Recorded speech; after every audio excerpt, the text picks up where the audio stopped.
No.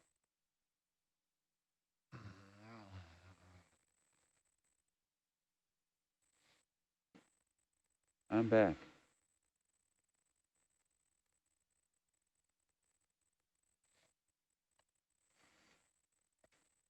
So what are some of the creatures that we're seeing there drifting by?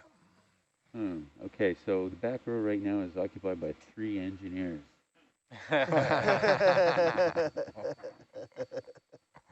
So what do you got? I thought it was snow. so I think in the front row we have someone with a degree in that area, but she just took off her headset.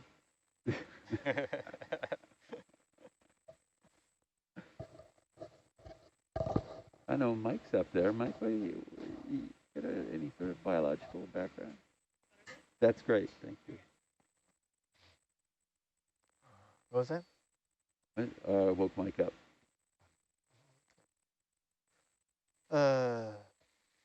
No, my background's physics. And I mean, I could tell you how they interact. They kind of bounce off one another, do they? Yeah. So that's funny. In a frictionless environment, in a vacuum. Different times on the Nautilus, you have different people with different abilities and different backgrounds. But Megan's back on her headset up forward there. She could probably tell us exactly everything that we're seeing. It's a lot of confidence in a geologist, but well, in general, we're looking at marine snow, and then we've seen quite a few siphonophores. We've seen a couple of shrimp. I think we saw a couple of little jellies, but I definitely don't know the species of these. Thought I saw a Tina That looks like a shrimp. Tinophore, yeah. They're coming up the little red there now. That. So the siphonophores are those long kind of snake-like. Like the top. Oh, we just had one. Yeah. That was the Argus view. They're colonial organisms, so they're multiple individuals living together in a string group. They're probably the most scary creature we encounter for ROV pilot. They always frighten me. Yeah. Because I think they're a rope. Oh. If you see me jumping out of my seat when we see a long one. Was that 3 or 4 years ago, Rennie? You guys, I was in the Gulf of Mexico. We had one that was absolutely huge. The one that I think is like a video highlight? Yeah. Yeah, I think that was Gulf of Mexico, right? Yeah. Video highlight still available on Nautilus Live. Yeah. Ding. Ding. Dr. Pepper. Ding. Waco, Texas, home of the Dr. Pepper Museum if you're ever in town. Stop by, except my buddy Jack McKinney, who was president, has now retired. I'm getting old.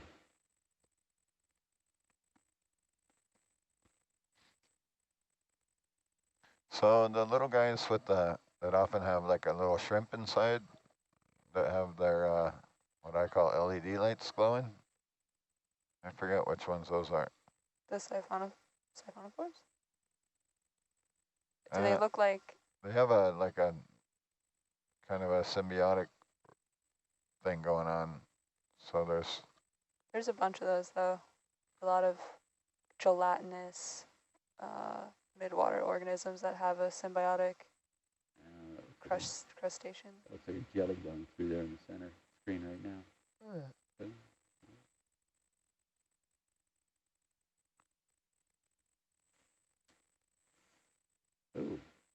Oh, I was trying to get jellies. Yeah, as I said, it looked like one going through, but in Argus, there's a nice one. Yeah. Funny, closer shore, we'll get the darker brown ones.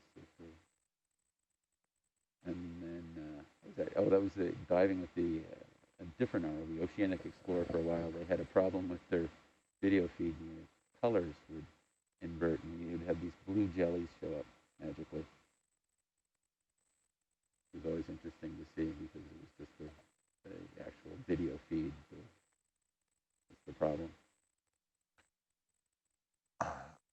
Ian, if you move your microphone closer to your mouth, does that? Okay, let's try that. Sorry. Yeah, that's better. Thank you. Sorry. I saw Rennie and I were both adjusting our Oh, okay. SCF up, Sorry. It's just and like now we're fuzzy. adjusting it down. Now Yeah, it's Which I kind of know is fuzzy. frustrating. I know it when we get down there and you want to Yeah. Well, tell no, us I'm what gonna we're let doing. I want to make I'm gonna let Nico try to find because he's been such a lucky guy. Ooh, look at that. Oh, wow. What was that? Who's that? It's quick. Oh. Oh, There it there it is. is. Kind of It was oddly straight. Like, Yeah. It seemed to help if you take the little fuzzy thing off your microphone. Yeah. Guess that makes sense if we're wearing masks. Yeah. Yeah. Ooh, we got, what's that? Hard to tell distance. Oh. Small and close or big and far? And it's gone. So I think I can say this because Rennie's the only one who'll get it. So Dan, those lasers there. Can I do that, Rennie, or is that just like too many times, too many years? It's first time this year. Yeah. Dan, those are lasers, the green things? Huh? That's lasers, those two little green the lines? Yeah. That's from how far apart are they? There it is. I think they're like either 4 inches or 10 centimeters. I can't remember which. Is there an oceanographic measurement for that? Oh. Rennie, do you know what that is? In some circles, it's known as a fundus. Is that correct? One fundus, yeah. I'm pretty sure that's the measurement, yeah. And it equals 10 centimeters in oceanographic research term on the Pacific Northwest. 20 years from now, people will say, oh, it's about 40 funduses wide there. Another good shot in Argus. Look at that jelly. I think it's just in the Gulf of Mexico. They're 4 inches. Yeah. Ooh, he's coming right at it. Ooh, look at that. Bing.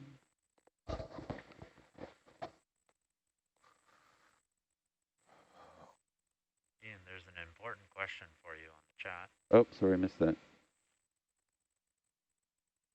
Oh, is there a treadmill on board? Yes, there is. Yes, there is, Mark. And I have, starting tomorrow, 1 week to run my marathon.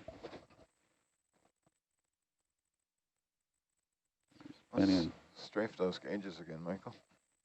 Let's flash by them every 100 meters or so. Yeah, we had a question from shore about exercise equipment on board the boat. Somebody in the front row must be a big user of it, huh? Well, we Yeah, have we a have new a- thing Yeah? What's the new thing? that was installed yesterday, actually. I It's saw it. a combination, I guess, reclining Rower bike? and recumbent bike. Recumbent bike, yeah. I've been reclining living in bike. fear that they're going to take away The rower. the Concept 2 rower in there that I frequent. Oh. But I Rennie's think, not alone. There's a lot think of people. that they will keep it. Yeah, no, it's in there. Yeah. And everything else is still there. And there's a treadmill in there now, which 2 years ago was not. Have you tried it? No. I fear that it might be challenging for your height. Is it permanently installed or can we put it out on deck? You can move it. Probably, but it's pretty small. I'll have to talk to Pavel about that. Yeah, I seriously have to run a marathon in the next week. you can do it. Yeah. It is a bit of a It's elevated and track. small. Yeah, Yeah. I saw it folded up there. And just, Yeah. But I figured the best way would be for me to just out on deck during a transit. Yeah. Especially if we got up to, I guess we got up to almost 13 knots on the way out here. I just set my Garmin and start running in place. There you go. And I should be close to a world record marathon time. Your Strava. Yeah, my Or Strava. envious of it. I was running around Victoria about a month and a half ago, and one of my runs, I did the 62,000 foot elevational change in like an hour and 50-minute run. I don't know. I got home and I downloaded it, and then I got, congratulations, you have reached your elevation goal for the year. And I was like, whoa. Strava's fun. You get to see I was in Boston a couple of years ago for the marathon, and I just started talking to this younger guy, and it turned out his father. They're both from Sydney, Australia, and he had come, the younger Dan had come to run the marathon for the first time, and I was like, "Well, how was it?" Because this was after the race, and he said, "Oh, I did okay, not as good as I wanted, but it was all right." I said, "Oh, well, that's all right. You know, first time, just the finish is a big thing." He said, "Well," I said, "So how was your time?" And he said, "Oh, 2 hours and 38 minutes." And I was like, "Whoa." 28 years old. So I friended him on Strava, and I see him as his training runs in Sydney. He's running 6-minute, 5.5-minute miles. It's pretty impressive to see the abilities of some people. And then other people, I like to say they jog. And that's good. So between, whatever your levels, you get out there and participate. And get out. It's always fun at whatever running ability you've got.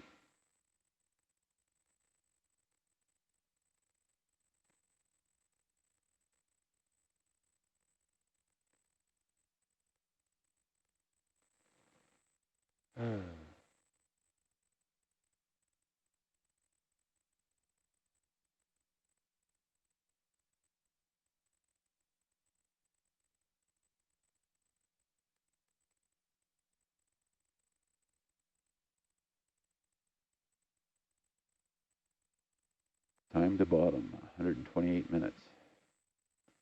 When was that? It was a while ago.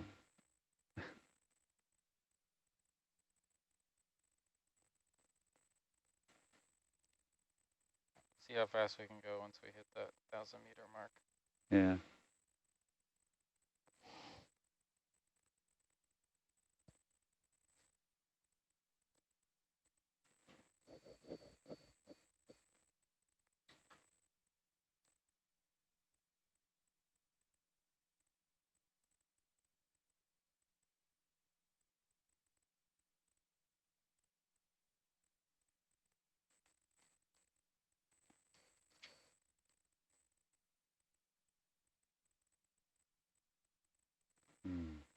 I was going to say, can I get anybody anything from down below, but I can't.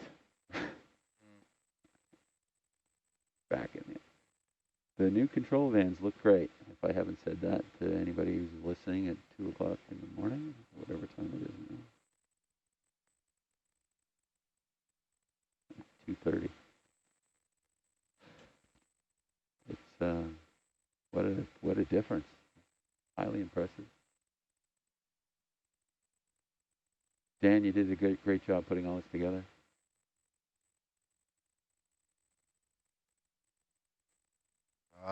I just showed up. Yeah. Yeah. I didn't do much in here. Yeah. Now, Megan, when did you start with OET?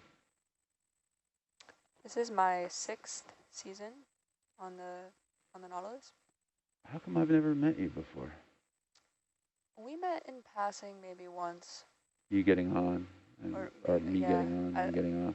Very briefly. Okay. I think apologize for that. Sorry. No, it's okay. And I work for OET as of June full time. Ah, okay. Yeah. She mentioned it's her first Endeavor dive. This is my first Endeavor dive. I'm very excited. She's no stranger to vent dives, though. Yeah. Nice. I was just at the EPR in December, which was amazing, with Alvin. Nice. Oh, with Alvin, too.